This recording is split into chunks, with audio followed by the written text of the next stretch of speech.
Hi guys, it's Trisha from Yarny Cat Crochet, and I'm recording this at night, so I'm trying to be a little bit quieter. I wanted to show you what the big balls of yarn that I got from the Dollar Tree, Red Heart Classic One Value. I think that's how you say it. I took the ball band off because I looked and looked and looked and couldn't find a center string, and the center would not pull out for me without really stretching the yarn. So I just forgot that and started taking from the outside, so I had to take the ball band off of it. But and I don't know where I set it. I'm not about to go look for it. But so far, I've been doing the rectangle blanket, and I don't like how it is kind of wonky. Well, for one, this is the very first time I've ever done a rectangle granny square, and you have to, according to the lady whose tutorial I was using, which, since I'm fixing to talk bad about it, I'm not going to mention who it was. Not that you guys would probably know, but just on the off chance, I don't want to hurt anybody's feelings. But hers looks beautiful, by the way, so it could be just user error. I don't know. But she has you turning it every time you go up a row, and then going back in the opposite direction, and I think that's why that it's kind of warping on me. I don't know, but I'm going to be pulling this out. But just so that you guys can see, the yarn works up perfectly. It's regular medium soft, and it'll be even softer after washing. Sorry.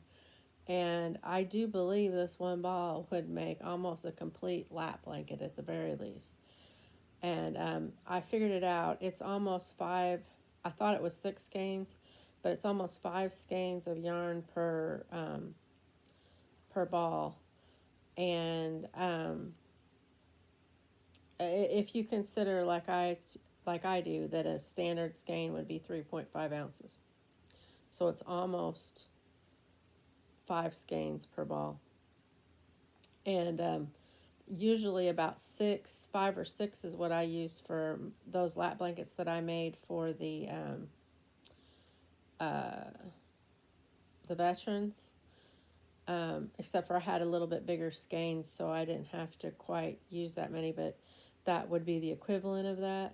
So I think that this would almost complete it. If you added an accent color, like if you change, like in the tutorial I watched, the lady was changing colors every round, and maybe that would help.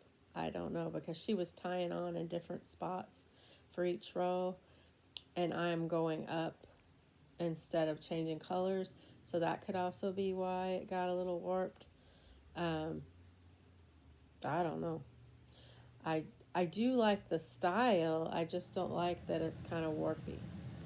But it's a very nice yarn for $5. You cannot go wrong for donation blankets. If you're gonna do donating blankets like our Yarny sis Missy does for, she makes blankets for hospice. It would be really good, and which I might be doing next year because I think that's awesome. But anyway, that's that yarn. I just wanted to show you. It's going to get tore out, and I'm going to pick another blanket style because I just not gelling with that. And then I wanted to show you my progress on the shawl that I'm making for my son's girlfriend. This one I'm using the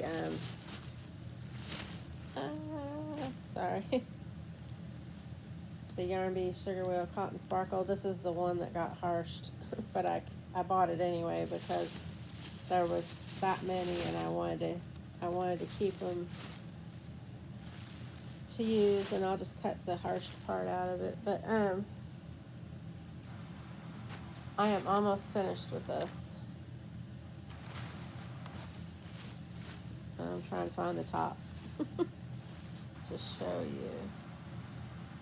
Anyway, I'm nearly completed and it's looking beautiful, and you can't see the sparkle very well, but it is like uber sparkly. You kind of can when I do that, but it's just like uber duper sparkly.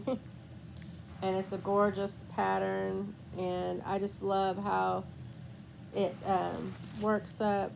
uh, it's just so pretty and fast, very fast. And I've got just a little bit left of the second skein of yarn, and I think that's going to do it. She's a small girl for starters, so she doesn't need more coverage. um, a shawl that would fit me, needless to say, would be just dwarfing her, you know. So I think the second skein is going to be enough. I might add some of the darker blue to the top for a couple rows, just for, effect. But I think that I will be done with this shortly, and I'll be able to show it to you guys. The reason why I started on the papaya color, I needed some mind clearing. And so I thought, oh, well, starting a new blanket's always fun. I'll do a couple rows on that and, clear my mind for to get back on my other project. And it didn't help because the blanket was kind of wonky. I sat and did as much as what I did on that one this evening. So I'm going to find another pattern to start and then get on that one. That blanket is going to go to my sister-in-law for Christmas. And because, now Christmas is right around the corner. So I need to finish this shawl, take the baby blanket, the shawl, and the things that are going to my son and mail them off. And then I've got some other things I need to mail off for another person. And I got the double-sided tape for the soap sacks. Maybe by this weekend I'll have all that packed up to show you guys. And the shawl done, which would be my goal for this weekend. I also would like to get into my craft room and get all the yarn. You guys can't see it, but it's like a tsunami. Like a tsunami swept through our house, and there's bags of yarn everywhere. and boxes of soap for the soap sacks, and just if I get that cleared, maybe I can clear my mind a little bit. But I mean, things are good. We have our bills paid, we have groceries, we have a roof over our head, we have air conditioning, which I think I would want to go without food more than I would my air conditioner. It has really helped me get through this summer. But anyway, that's where I'm at right now. That's a little update, and I'm going to leave it here. I hope you guys are being little joy bombs in your corner of the world, sharing your craft, sharing your passion, sharing your joy. And hopefully I will have a longer video for you next time with more stuff to show. But that's just a little update of where I'm at right now. And I will see you guys. Like I said, I hope you're being a joy bomb in your corner of the world, sharing your craft, sharing your passion, sharing your joy. And as you walk past people today while you're running your errands or just out enjoying the day, make sure to give that person your best smile, because you never know what they've been through, and your smile could be just what they need to turn their day around. And I'll see you in the next video. Bye-bye.